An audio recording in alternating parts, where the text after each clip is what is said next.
Olha, a gente volta a Brasília porque agora há pouco o vice Hamilton Mourão comentou a divulgação dos áudios do Superior Tribunal Militar sobre tortura aqui no país. Luciana Verdolim trazendo as informações de Brasília. Luciana, o que declarou o vice-presidente da República?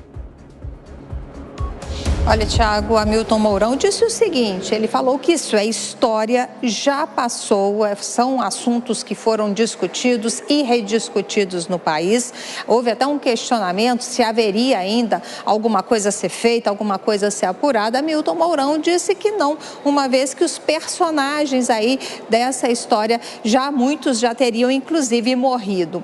A notícia foi divulgada no final de semana pelo jornal O Globo, foram mais de 10 mil horas de gravação das sessões, inclusive secretas, do Superior Tribunal Militar, que apontaram supostamente a prática de tortura durante a época do regime militar. O advogado Fernando Augusto Fernandes pediu acesso a esses áudios que só foram liberados por determinação do Supremo Tribunal Federal. Hamilton Mourão fez questão de ressaltar, no entanto, que é preciso ouvir também o outro lado da história. Isso é história, isso já passou, né? A mesma coisa que a gente voltar para a ditadura do Getúlio, né? Então, são assuntos já escritos em livros, né? Debatidos intensamente. É passado, faz parte da história do país. Você tem que conhecer a história. A história, ela sempre tem dois lados ao ser contada, né?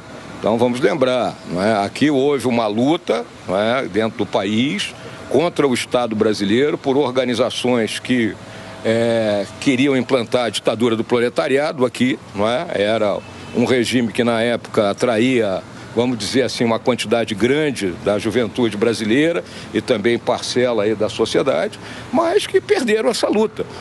Houve excessos, de parte a parte.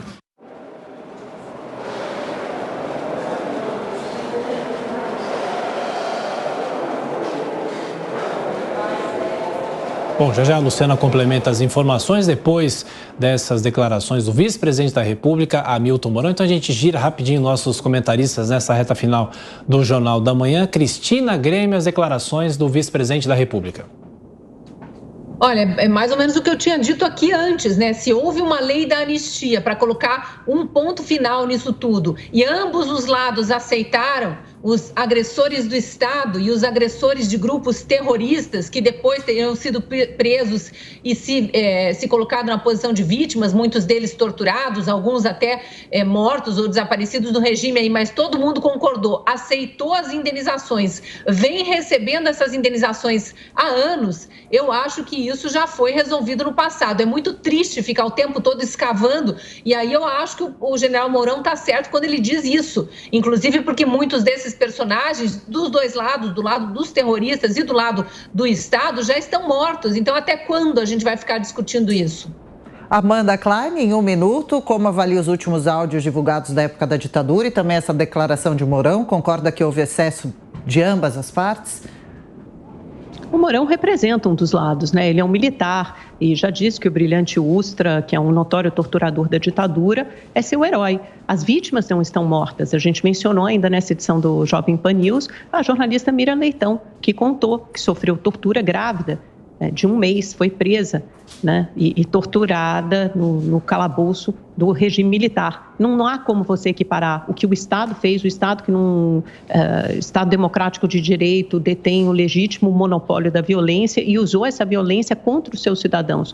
Alguns desses cidadãos responderam com luta armada. Isso não é terrorismo, isso é luta armada contra a violência empregada pelo Estado. Não há como você fazer uma falsa equivalência entre esses dois lados. O Estado tem muito mais força do que os cidadãos, que seus civis. E durante o regime militar, o que o Estado fez foi pegar a tortura e tornar isso uma política sistemática, uma política legal de Estado. Isso é um horror, isso tem que ser combatido. Que pena que o Brasil optou como caminho para a pacificação a lei de anistia, que aliás já foi reconhecida em 2010 pelo Supremo Tribunal Federal, teve sua validade reconhecida.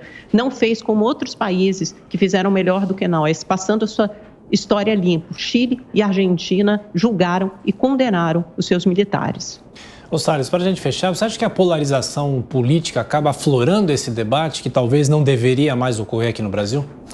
Nós temos visto aí sistematicamente nesses últimos tempos um esforço enorme para desacreditar e atacar as Forças Armadas. Cada semana tem uma notícia, uma matéria, um artigo diferente para ir enfraquecendo a imagem das Forças Armadas do Brasil. Talvez porque as Forças Armadas tenham sido incumbido fazer algum grau de fiscalização sobre as eleições de 2022, não sei exatamente qual é o motivo. O fato é que, sem dúvida nenhuma, tem sido, sim, objeto de ataque às Forças Armadas. Essa declaração do vice-presidente da República, ela é correta. Inclusive, ao contrário do que disse a Amanda, foi o regime que respondeu aos ataques terroristas da esquerda, não o contrário. O ataque não era... A esquerda não fez isso em resposta ao regime militar, foi o contrário.